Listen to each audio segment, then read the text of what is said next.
So, ito naman yung requirements kapag business owner. Right?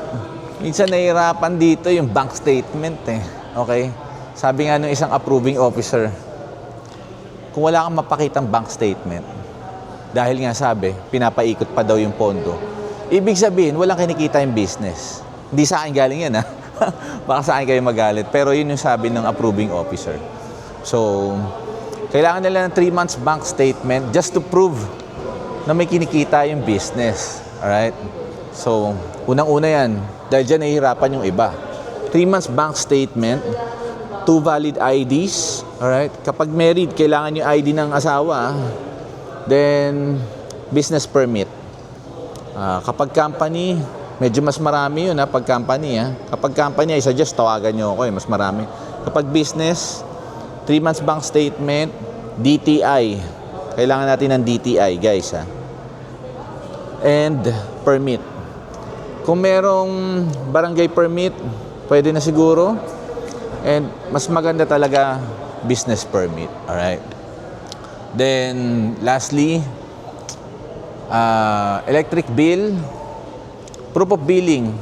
Ito nagsiserve to as proof of residency. Okay? Proof to na meron nakatira doon sa bahay na minimension nyo sa application form.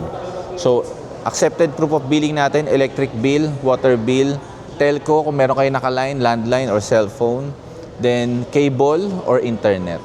Yan. Kung yung credit card, subject for approval pa yan, ha? Hindi ko pa i-guarantee yan. So, application form. Guys, seryosohin yung application form. Kailangan kompleto detalye niyan. Alright? Huwag natin basta-basta leave it blank. Hindi. Mahalaga yan sa mga approving officer na magpapahiram sa inyo ng budget to avail your dream car. Alright? So, recap natin. Business requirements for car financing are 3 months bank statement, DTI, business permit, 2 valid IDs, and proof of billing. Alright? Guys, ito, case-to-case basis lang to. Minsan, may na-approve na walang bank statement eh.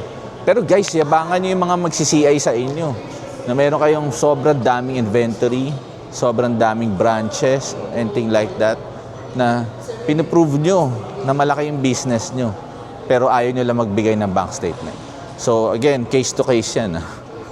So, that's the business requirements kapag kukuha ng car financing. By the way guys, galing ako sa real estate. Lahat ng requirements na yan, same. So guys, visit my YouTube or TikTok. Thanks for watching and that's it. Bye.